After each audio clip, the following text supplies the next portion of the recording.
Hi, I'm Tom Brazil, Chief Digital and Innovation Officer of Integrated Computer Solutions. We're a veteran-owned small business and a DoD mission partner for 23 years. I'm also a member of the IAOIP Board of Directors. We're very glad to have you here with us at InnovaCon IIMA 2020. For the past several years, I've given presentations at various DoD-related conferences such as AFCEA, the National Defense Industrial Association's Mission and Systems Engineering Conferences, AFITC, and others. My focus has invariably been on the innovation condition in which we as a nation find ourselves, and my intent has always been to be a catalyst to get people thinking about how the DoD, the branches of the armed services, the entire defense industrial base, and other federal government departments and agencies can work together to outthink, outmaneuver, and out-innovate our adversaries on a consistent basis in an efficient manner.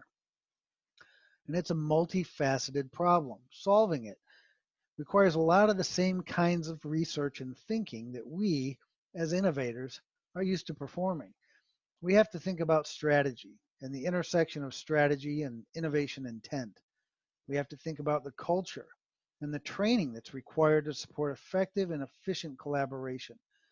We have to think about the science of innovation, the rigorous processes and methods it requires, the systems thinking to ensure consistent and repeatable outcomes in an era of an ever increasing pace of change.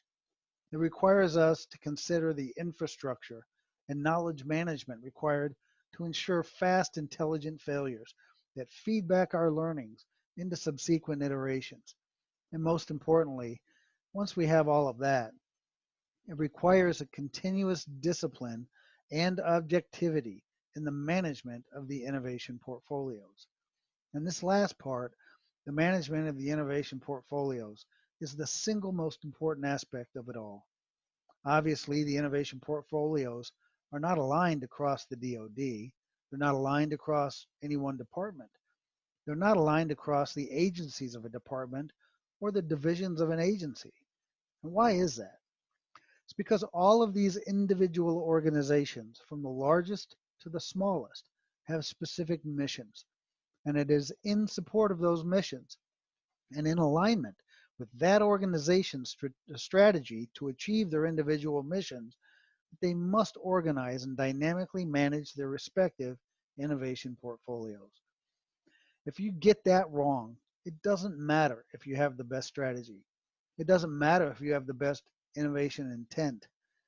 If you get that wrong, it doesn't matter how great your innovation process is. If you get it wrong, it doesn't matter whether you've created and trained a culture to support innovation. If you get this wrong, it doesn't matter if you have the world's best infrastructure for research, prototyping, and capability development. If your portfolio is out of alignment with your current strategic objectives and current priorities, then you're not creating the capabilities required to achieve your mission. It requires an appreciation for agility and innovation management. This is a national security imperative and is one of the reasons the Office of the Director of National Intelligence has innovation management as a key strategic initiative. Why would OD&I have innovation management as a strategic initiative? I gave a briefing to them just last month on this topic, and in this briefing, I showed the next two slides.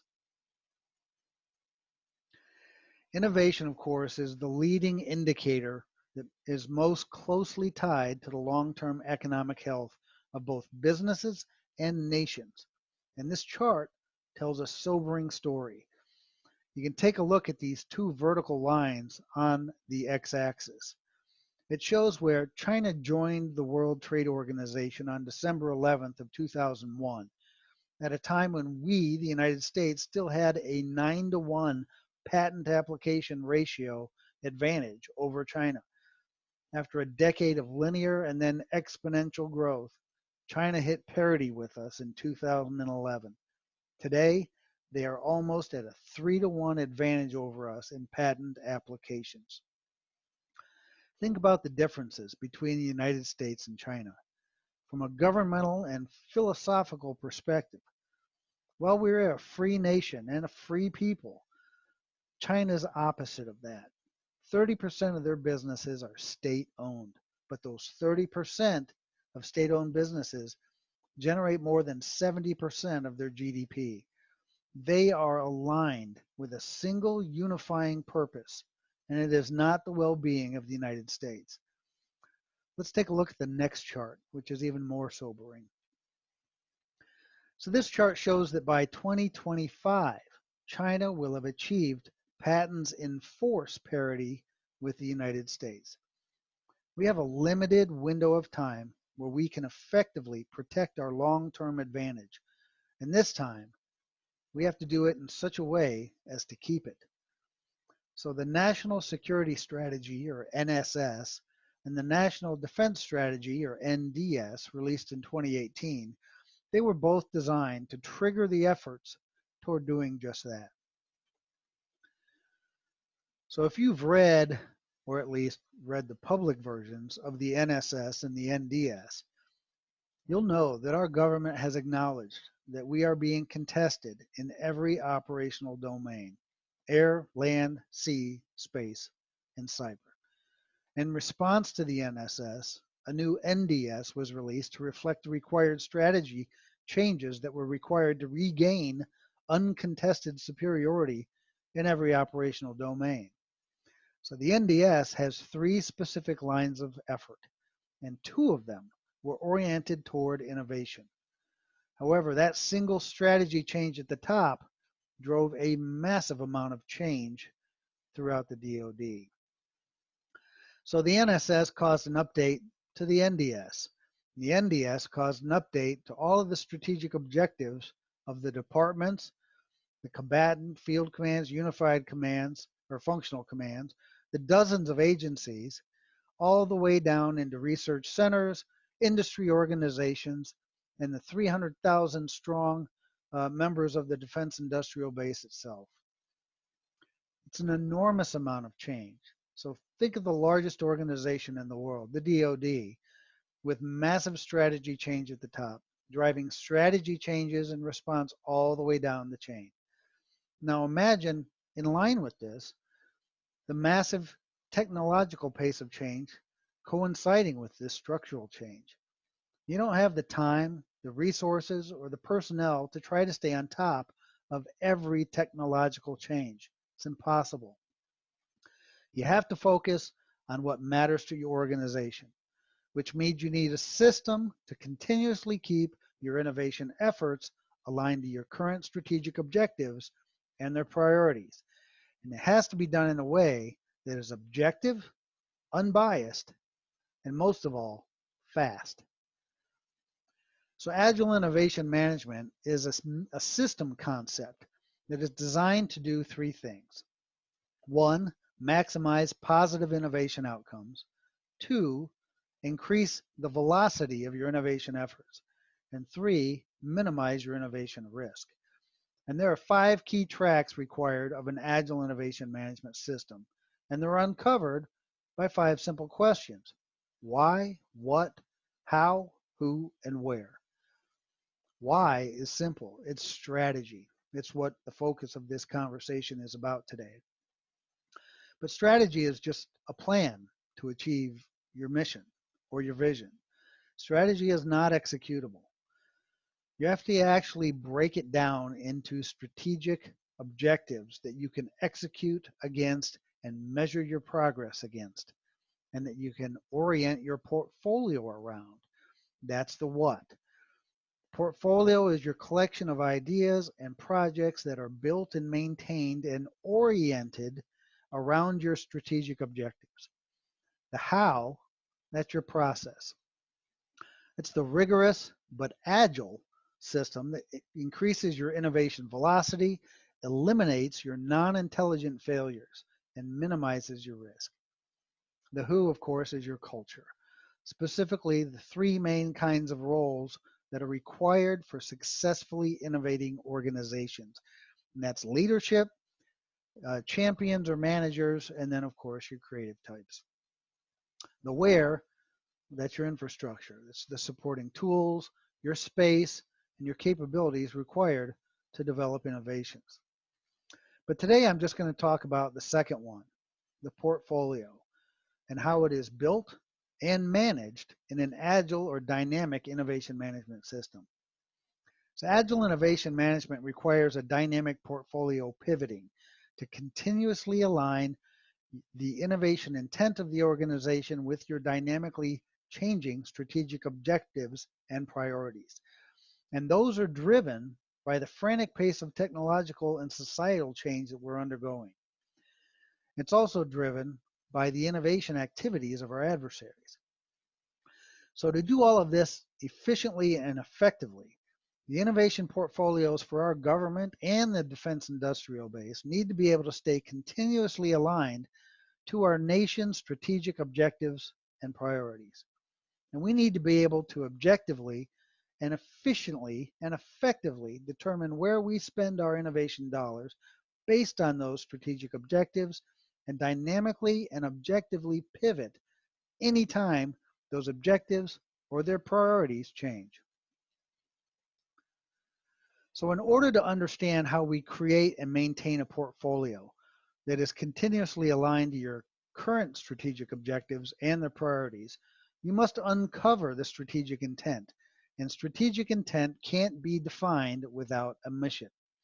And as you go from the very top, say at United States Navy, Department of the Navy, down into the Chief of Naval Operations, down into the Naval Air Systems Command, even down into divisions such as the Aircraft Division or the Weapons Division, the missions become more defined, and therefore the strategy is more defined, and the specific strategic goals or objectives required to achieve the mission become measurable and executable. And that is where and that is when you should define and manage the portfolio, not at the higher level. The NAWCAD mission, for example, is provide research, development, test, evaluation, and sustainment for all Navy and Marine Corps aircraft and systems.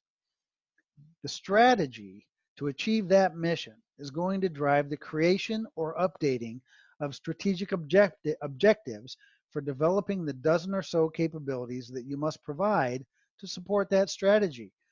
Those are things such as human systems, avionics, propulsion and power, etc. At that level, those strategic objectives then become so defined that you can execute against them and measure your progress against them.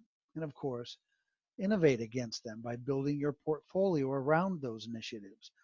But the key thing to remember is that at this level, each of the objectives or their goals will come with a weighting or priority, and those can change as events or conditions dictate.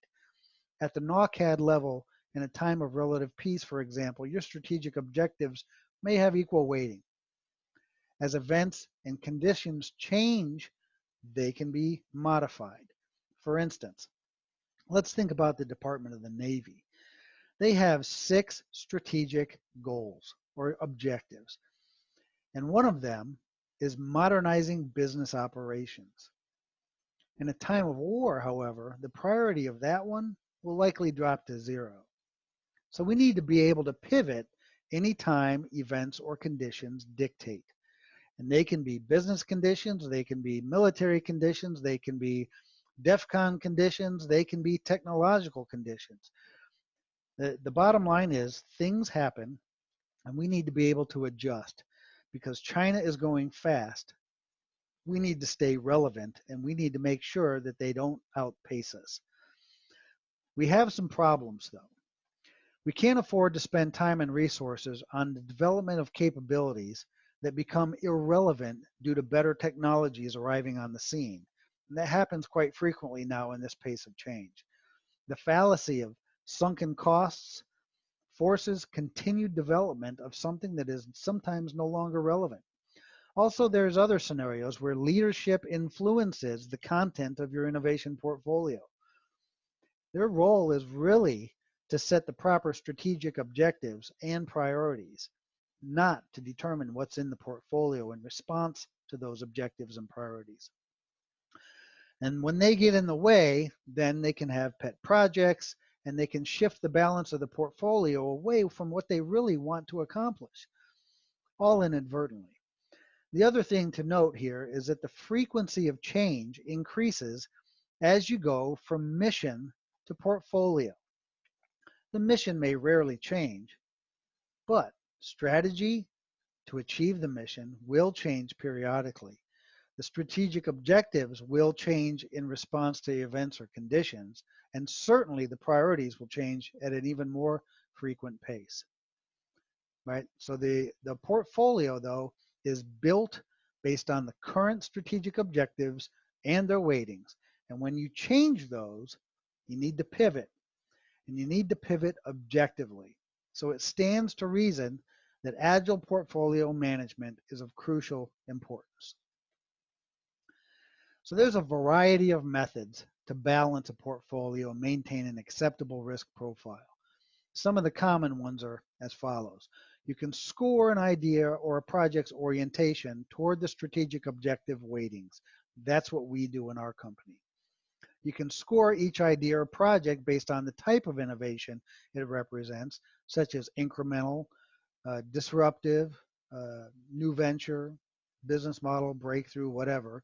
And you can also score each idea or project using risk and reward factors aligned to your strategic intent.